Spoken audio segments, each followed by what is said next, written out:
Hola, ¿qué tal? Bienvenidos a Arsenal, donde semana a semana, usted lo sabe, comentamos los acontecimientos más relevantes de la semana en compañía de Paola Barquet, nuestra compañera de ruta.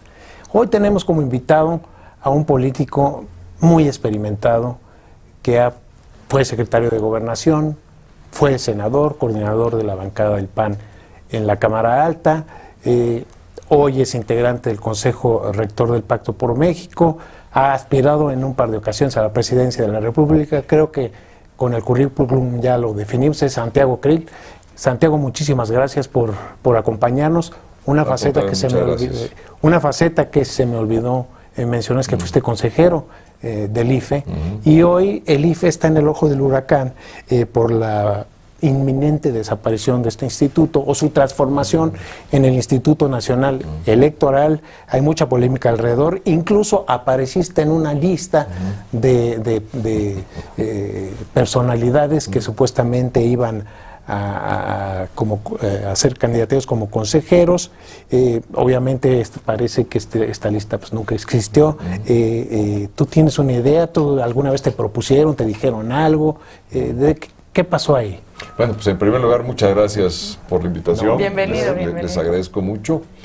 Bueno, pues es parte de la polémica y de la especulación que se está dando para integrar esta nueva autoridad electoral, que es un Instituto Nacional de Elecciones. La verdad es que a mí me sorprendió cuando me vi yo en algunas publicaciones en donde se me estaba proponiendo como posible presidente del Instituto Nacional de Elecciones, cosa que yo agradezco a quien lo haya planteado, me honra mucho y agradezco, pero de ninguna manera tengo interés. Yo opté desde hace muchos años por la vida partidista y creo que sería un despropósito que el IFE regresara, digamos, a las cuotas de las cuales queremos salir, de las cuotas de los partidos, porque tiene que ser una institución neutral, totalmente imparcial, y si va alguien con una clara filiación partidista, pues obviamente que rompería con este propósito.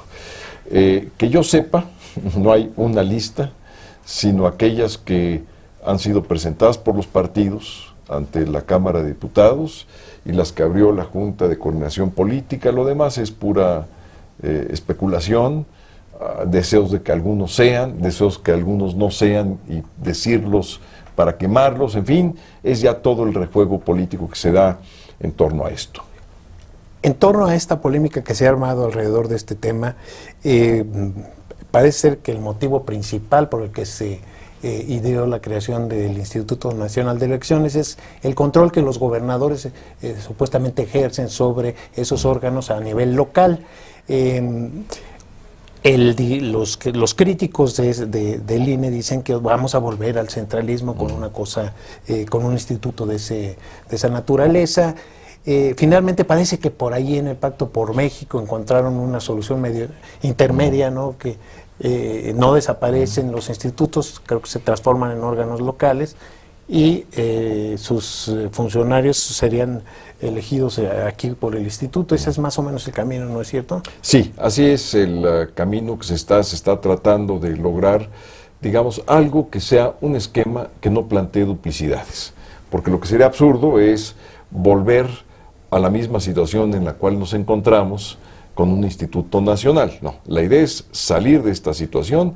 ¿Y cuál es el problema de fondo?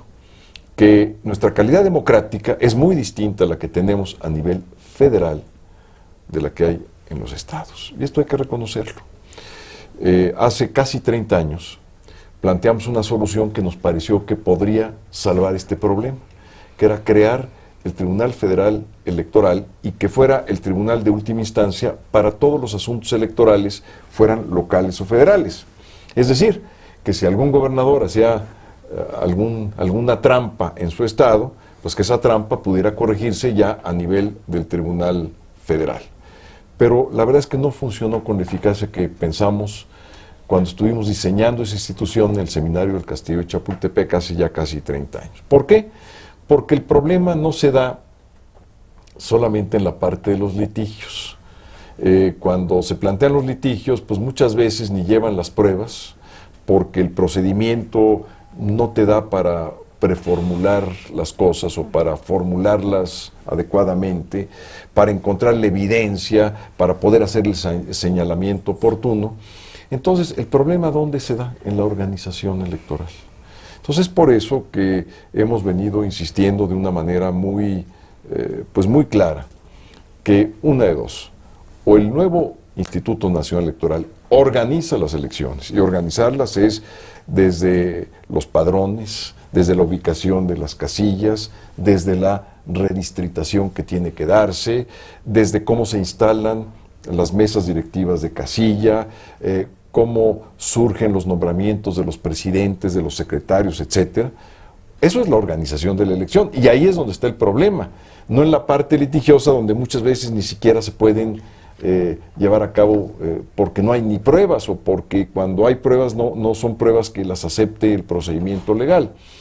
En consecuencia, vamos a buscar una fórmula que permita que la organización de las elecciones tenga la misma calidad a nivel federal y a nivel local, precisamente para salvar este problema, y si se puede, digamos, conciliar esta idea teniendo consejos de carácter local, integrados por personas de cada una de las entidades federativas, pero nombradas por el IFE nacional, o lo que va a ser el IFE nacional, yo creo que por ahí va la fórmula, por ahí va la salida. Ahora, justamente en esto que estamos llamando una transición inminente del IFE al INE, inevitablemente también aparecen las reacciones desde la trinchera de los partidos.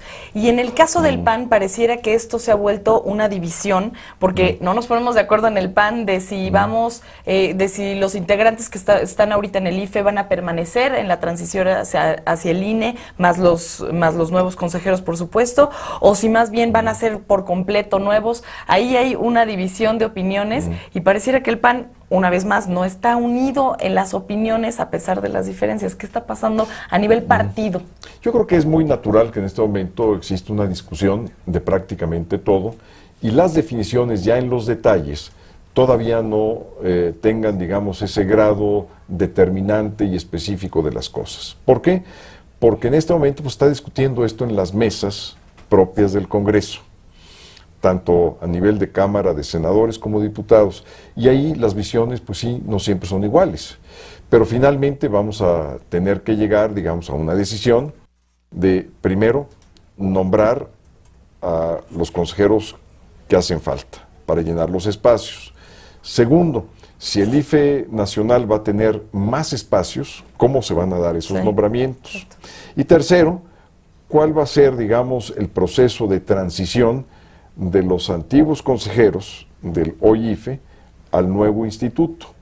¿En qué medida y bajo qué requisitos? Todavía eso está pendiente. Sí, Santiago, yo leí por ahí que algunos de los que están en esa famosa lista de los 64, que ya bajó a 62 porque se bajaron tanto Basabe como Mauricio Farra, que sería una grosería que hicieran todo este circo de elegirlos y yo sé que los tiempos y la ley exigen que así sea, elegirlos y que sean consejeros por un día, que sería una falta de respeto grande para todas estas personas que cumplieron con todo un proceso para llegar a donde están. Y por lo que lo deduzco de lo que estás diciendo, todavía no se sabe qué va a pasar con los consejeros. Y precisamente por eso, yo creo que en el momento que se establezcan las reglas, ya quienes están en esas listas van a poder determinar con toda precisión si quieren seguir o no en el proceso. ¿Me explico? Porque lo que no es correcto es invitar a alguien bajo un presupuesto y luego cambiárselo. Claro. ¿Me explico? Es lo que ellos... O sea, decir, oye, vente para que estés los próximos, digamos, 6 años, y luego resulta pues que solamente va a ser, digamos, un consejero de transición. Estoy totalmente de acuerdo, o sea, es algo totalmente incorrecto y eso no va a ocurrir. ¿Qué pasa si, digamos, primero se eligen a los consejeros, porque ya están en ese proceso? Ricardo Monreal habla que en 2 semanas los tendremos ya elegidos, ya serán electos, y luego la decisión es cambiarlos. O sea, constitucionalmente, o la Constitución dice que el cargo de un consejero dura 6 años, y que 9 años, perdón, y que el consejero presidente pudiera es de 6 años con posibilidad de una reelección. Entonces, caerían en falta frente a la Constitución. Si ya una vez electos les dicen, no, pues muchas gracias, ahí te ves, ¿no? A ver, sí y no. No porque la Constitución, cuando se reforma, puede establecer nuevas reglas y eso ya no sería anticonstitucional. Las nuevas reglas serían la Constitución. O sea, ya llevaríamos esto a nivel constitucional. Sí, son reformas constitucionales. Y esto te digo, y bueno, y por la otra parte, yo creo que sería totalmente algo, pues algo que no debe suceder, el hecho de que se invitase a una persona bajo un presupuesto y luego cambiárselo. Sí. Yo creo que primero se tiene que definir cuál va a ser el papel de los antiguos consejeros, de los consejeros que se nombren ahora y de los consejeros que se nombren después, porque el IFE Nacional tiene dos espacios más. Una vez que se define esa regla, entonces yo creo que ya con las listas que se tienen, ver si estas listas son suficientes para hacer ese tránsito. No van a ser suficientes porque siempre van a quedar 2 espacios más. Y hacer todo el proceso de transición. Yo creo que eso es lo lógico y honestamente es lo que va a ocurrir. A nadie se le va a invitar, digamos, para que esté en un periodo y luego cortar ese periodo, o digo, porque sería un despropósito, ¿no? Ahora, si me permiten un poco migrar de tema, habíamos empezado a hablar un poco de la división que existía en el PAN en esta ocasión, pero es cierto que esta división no es el único panorama, o sea, el panorama es mucho más amplio. Ahorita el PAN está pasando por un momento difícil, evidentemente, y quisiera preguntarle si esto surgió a partir de que pues se pierde la presidencia en 2012, y si fue así, ¿qué fue lo que sucedió adentro del PAN para que se perdiera la presidencia? Porque creo que podríamos decir que esa campaña fallida vino desde adentro del PAN, ¿no? A ver, yo le completaría esta pregunta. ¿Crees que los resultados de la elección, digamos, fueron un referéndum sobre el gobierno de Felipe Calderón? Mira, naturalmente sí en un aspecto y no en el otro. ¿Por qué? Porque los resultados de una elección son en base a muchos factores. Obviamente, el gobierno predetermina una buena parte, pero no todo. Tiene que ver con lo que hace el candidato, tiene que ver con su campaña, tiene que ver con los de enfrente, ¿me explico? Los aciertos que tengan los candidatos o los errores que tienen los candidatos de enfrente. Entonces, digamos, todo juega, pero obviamente pues no se puede aislar a un gobierno diciendo pues son todos los factores que no son gubernamentales los que predeterminan eso, pues, sería un error. Y hacer lo contrario, decir es solamente el gobierno y no los demás factores, pues también sería otro error. Mira, yo creo que hay una razón que a mí que realmente la creo. Es decir, gobernar 12 años, como gobernó el PAN, en un sistema democrático, ya digamos con una prensa totalmente libre, con distintos controles democráticos a todos los niveles de gobierno, en una exposición permanente con las leyes de transparencia y todo esto, creo que el nivel de desgaste de un partido gobernante es mucho mayor, digamos, con este grado de apertura que lo era antes.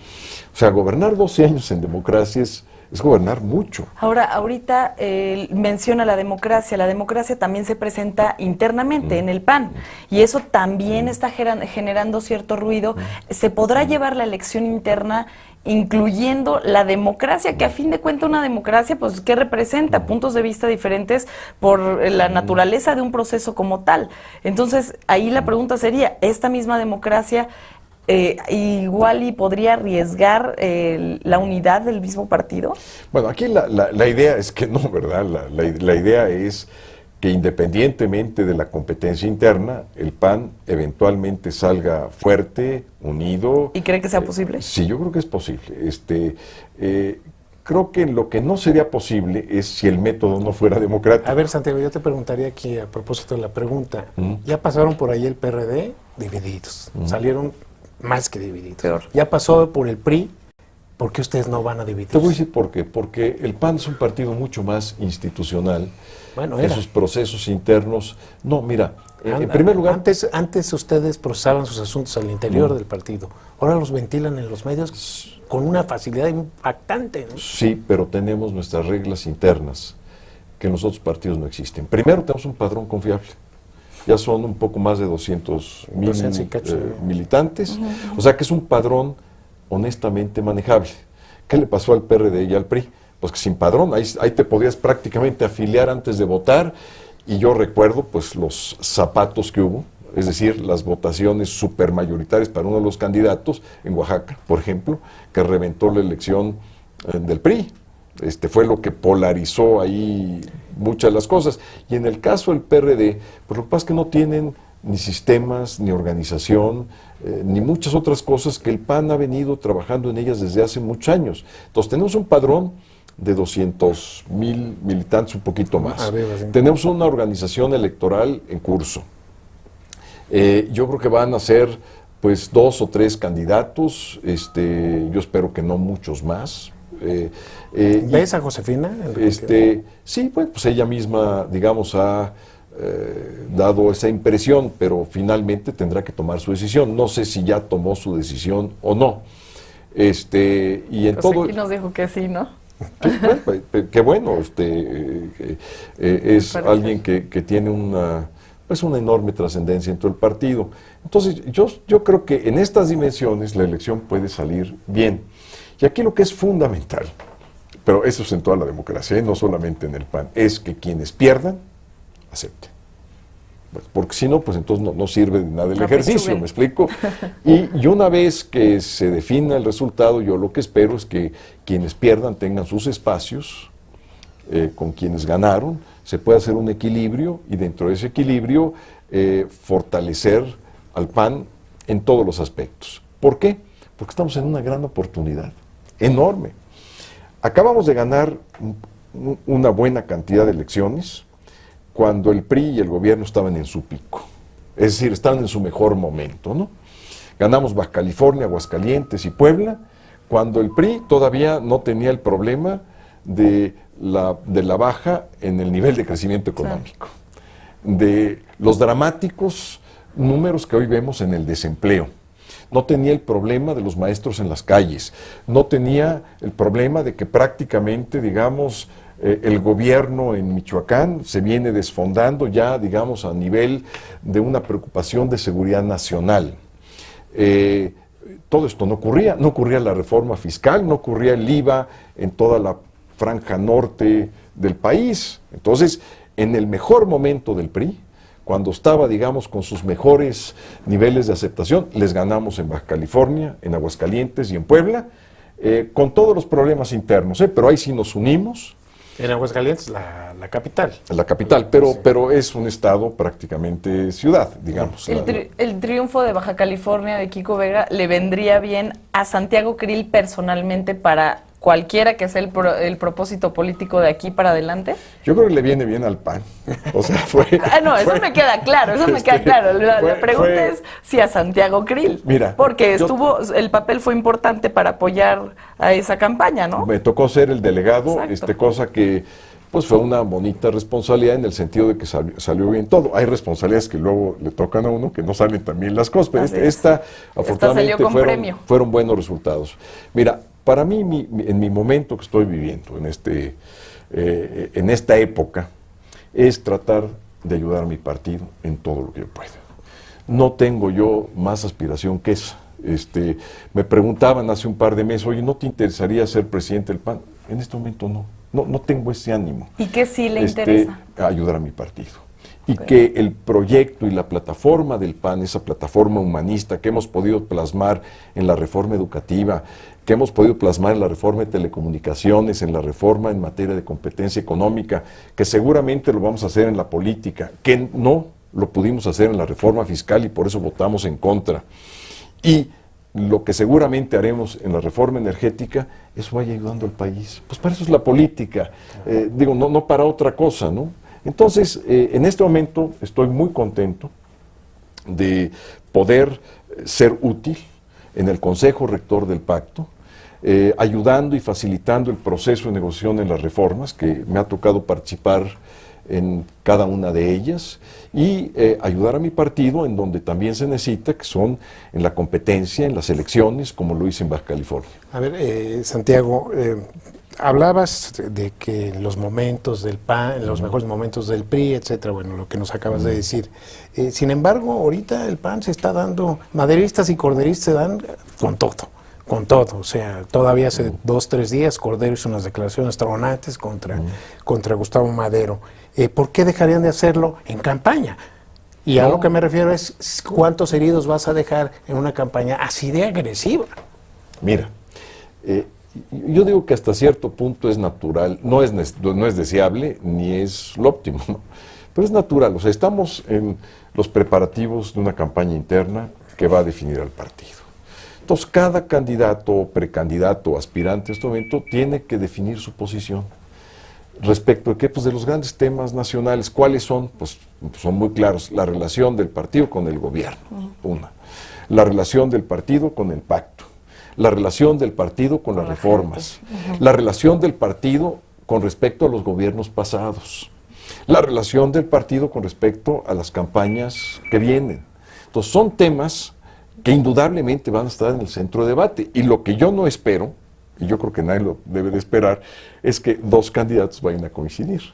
Uno va a decir, el pacto debe de cancelarse, otro dirá, el pacto debe de salir adelante. Yo estaría con quienes digan, el pacto debe de seguir adelante. Sigue vivo.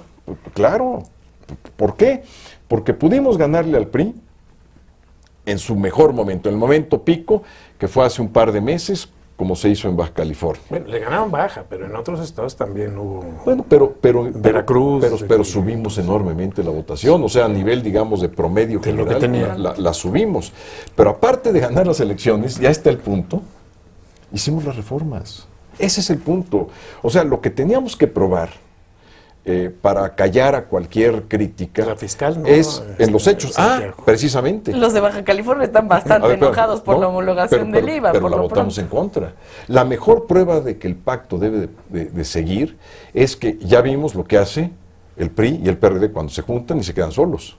Pues hacen la reforma fiscal. El pacto lo que tiene es que es un proceso de equilibrios y que permite, digamos, pero la reforma fiscal es o no necesaria para el país, aún con los costos que puede tener subir impuestos. Esa no.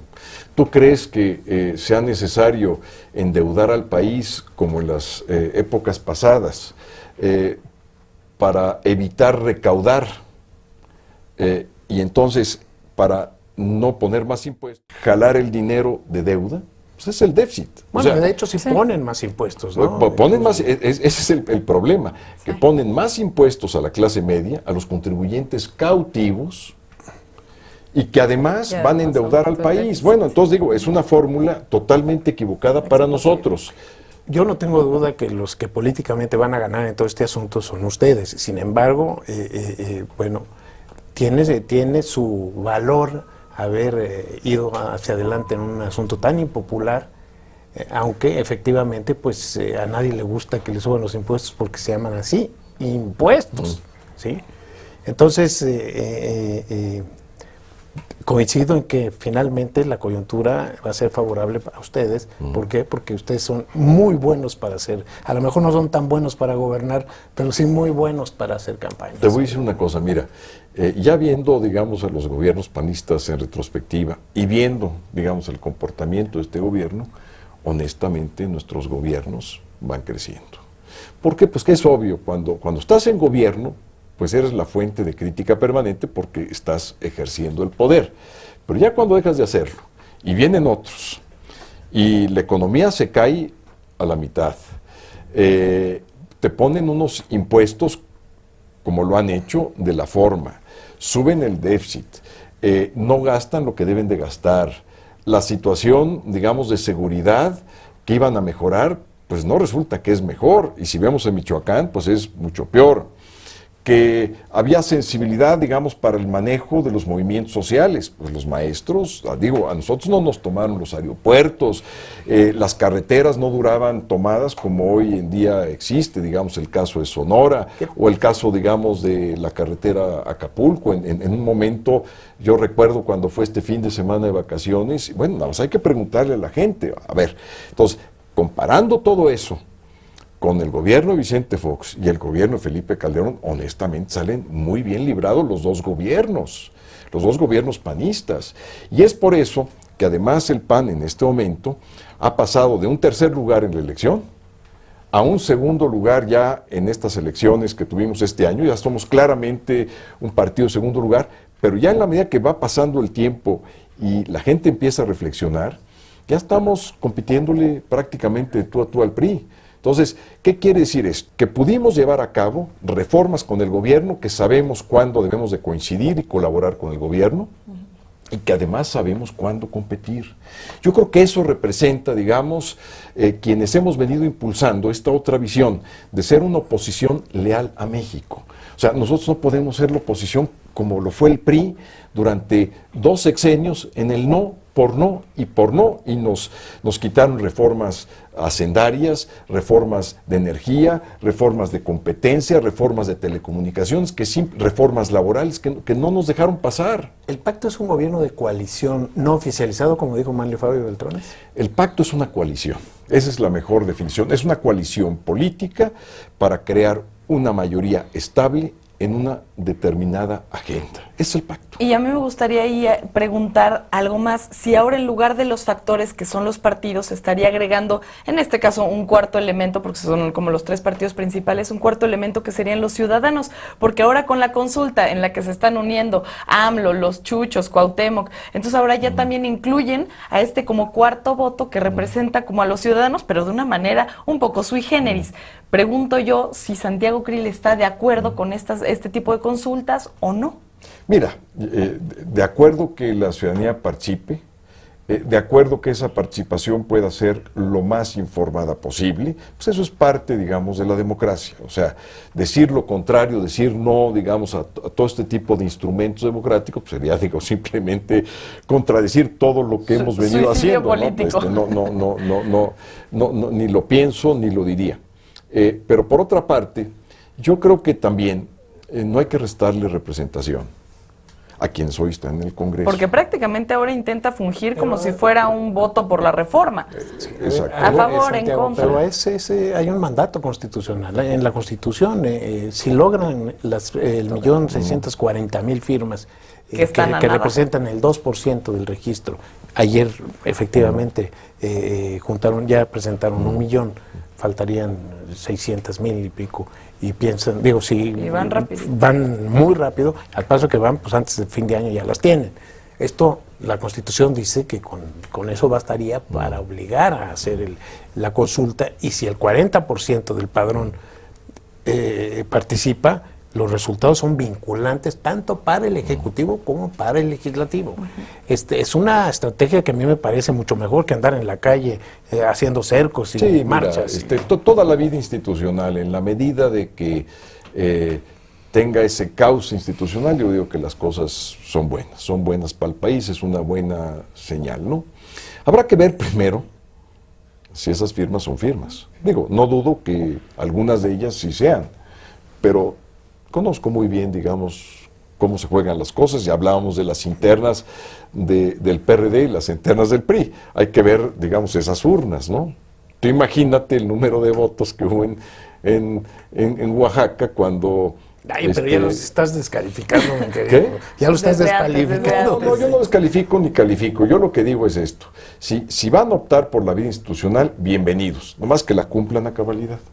Y que por otra parte, no hay que quitarle el valor a nuestro Congreso y más al constituyente permanente, que es el Congreso, en sus 2/3 partes de votos, y los congresos locales en un número de mayoría +1. Entonces, vamos a ver, primero a sortear, yo digo que paso por paso, así se construye un camino. Primero nuestra reforma política que quede muy bien hecha, que realmente cambie este sistema arcaico, viejo, ineficaz, y que le podamos dar eficacia a nuestra democracia.